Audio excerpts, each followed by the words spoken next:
The final journey was an inside-out dream that I had. It was a dream, but it seemed like I was the object, not the subject. A dream about not the dreamer. My earthly life appeared to me though a heavenly mind, whether this was my own future heavenly mind, or God's mind, or mind of an angel, or something I cannot tell. But in my dream, it seemed to me that I was in the heavenly mind looking down on my earthly life from above, rather than generating heavenly fantasies from below. This above-low reversal was physical as well as mental. Instead of being flat on my back on the bed gazing upward, I seemed to be floating or swimming face down as on the waves, body surfing my life, looking though the water of lobster-like creatures scuttling across the seafloor. My name, Creep, means lobster in Dutch, by the way. The journey began in my present, which is middle age, just as Dante's dream. In the midway of this, our mortal life, I found me the gloomy wood astray, far from the path direct. How first I entered it. Instead of a glooming wood, I found myself in a gloomy underground cave. It was enormous, yet I felt claustrophobic. Behind me, I saw row upon row of people sitting in comfortable chairs, as in a movie theater. They were all intently watching the play of shadows on the wall of the cave. I immediately recognized the cave as Plato's most famous image in history philosophy. As soon as I realized where I was, I heard a harsh and ugly voice speaking in a surprisingly winsome way. It came from the ugliest man I've ever seen. His body was short,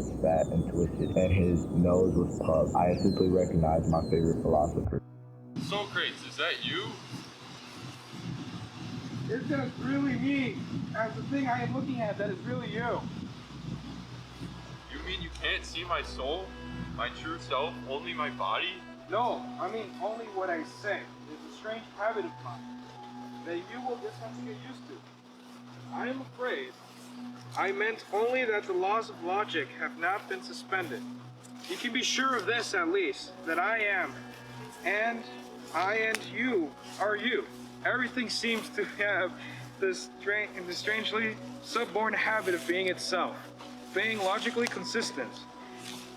As for me, I only try to copy that habit. So do you think you can endure the presence of such a strange creature? One who is constantly out of alignment with people whenever they are out of alignment with truth?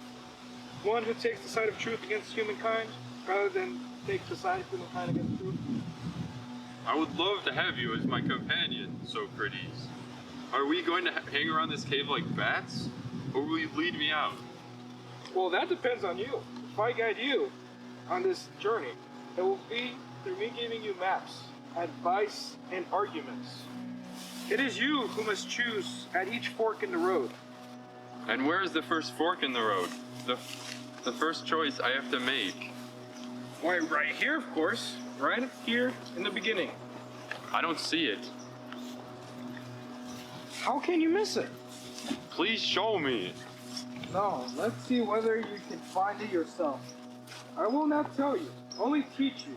That is, I will only ask you some questions so that you can tell yourself. That is my style, you know. I just can't make speeches. That last long speech I had to make was a disaster. I can still taste the hemlock. I know your method, Socrates. Show me the way. Tell me that. What does one do at the beginning of any journey? I don't know. Listen. Just remember the logical law. The law of identity. That we spoke of a moment ago. Now that you do. At the beginning. You begin, I suppose. You have to choose.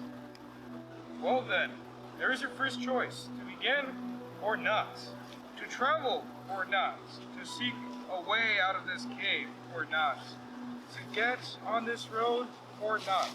If I seek a way out, can you guarantee me that I will find it?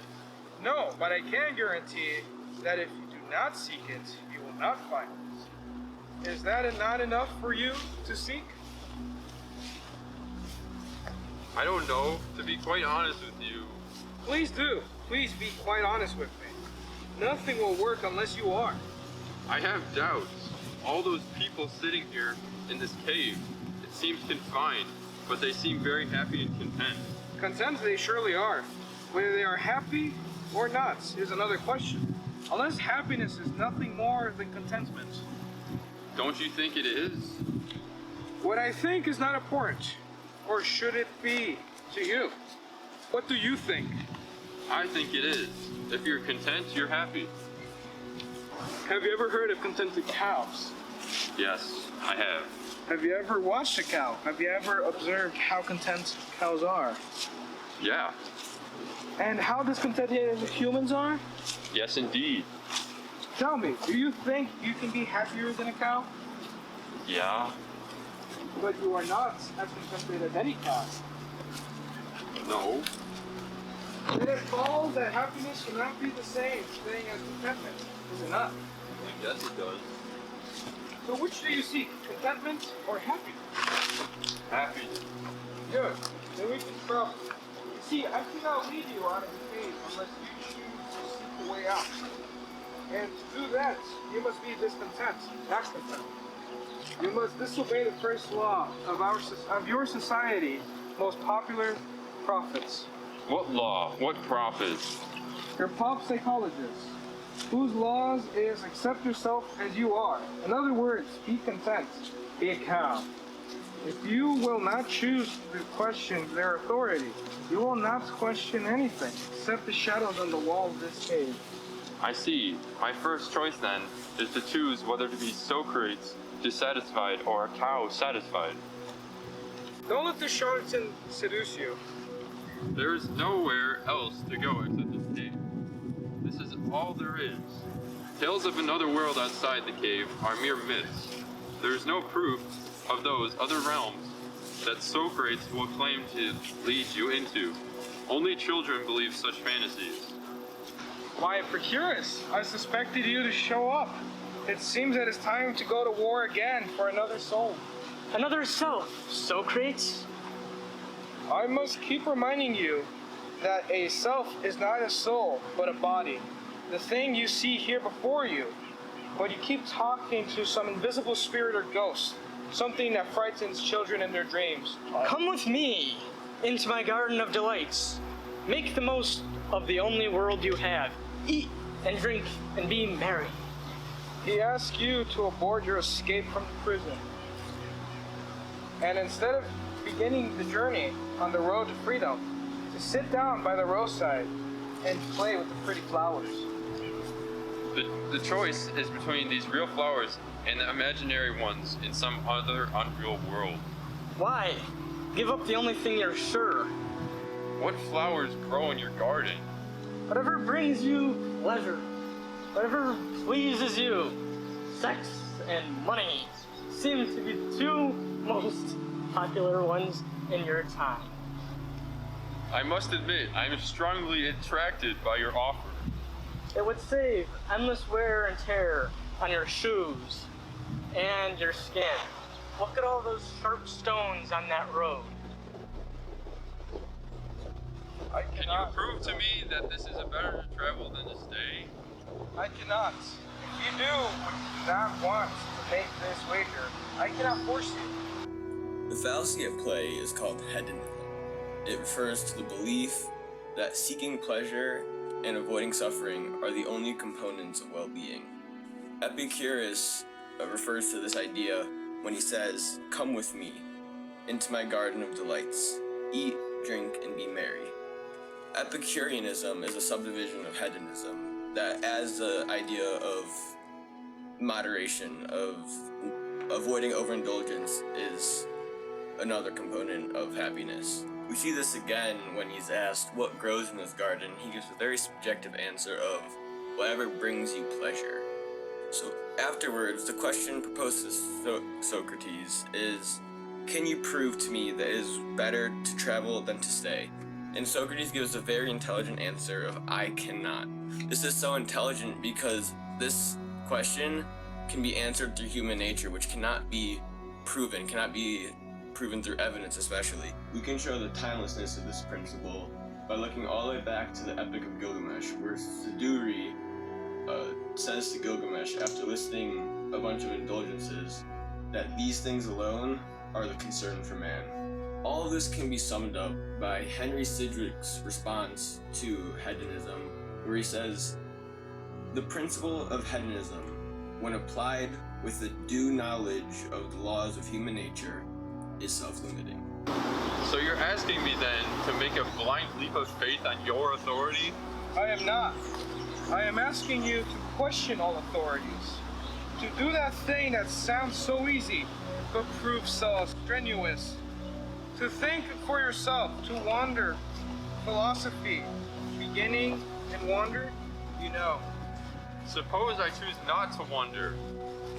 Then you have chosen not to choose. Remember, you do not have a choice between some philosophy and no philosophy. Only between good philosophy and bad philosophy. I knew in my heart that he was right, and at the time, a strange feeling came over me that I had ever had only once before in my life. When I proposed to my wife, I felt at the same time totally free to choose either way, and totally destined to choose one way alone, totally free and totally fated. I turned back on the cave and Epicurus garden, placed my right foot on the road and said, Here I stand. I cannot do otherwise. God help me. I set out alone by Socrates to climb the narrow, steep, and rocky path, but after a few steps I hesitated and turned around. The poor prisoners were still there, unmoving, and their shadows comfort of security. There stood Epicurus in his pretty little yuppie garden. As I looked back, I feared being turned into a pillar of salt. What happened instead was I noticed something from a higher vantage point on the climbing path that I had not noticed before. Behind Epicurus flowers grew skull grinding. As I went on, I reflected that this first choice of mine was surely going to be the only first of many choices, that it was the most reasonable and obviously right choice I could ever make, and that it was nevertheless perhaps the hardest and most unpopular choice I ever made. The road was there, surely this way, the road less traveled. To follow it, I had to deny and disobey a God, the God most of my compatriots worship more deeply and obviously than any other, the gods of sameness, the religion of egalitarianism. I had to have a crazy fan full of courage to seek truth. Good grief, I reflected, my soul is becoming like Socrates. Socrates, I am very curious about something. I know that was Epicurus, and I know he lived many years after you died. Yet you knew him as an old friend. Are we beyond time? Are we in... Where are we anyway? No, you are not dead, like me. This world is not a world of dead, but of the living. It is your world, not mine. I am sent here as an outsider, you might say. What were you about to say? A ghost? A prophet? An angel? A dream? All four in a way, and none of the four quite in the way you think. The only thing you need to know about me now is that I will be your guide, your teacher. And that is, I will continue to teach you in the only way I ever knew, by questioning. You have chosen to tread this way with me. Another thing, Socrates. I thought I recognized Epicurus too, though I have never met him. I realized that only after we left him and his face appeared in my memory, superimposed on the face of another man. Now I know where I've seen him before. He's the dead ringer from Hugh Hefner, the head of a network of playpens in my world. Was that Epicurus or Hugh? You assume it was one or the other.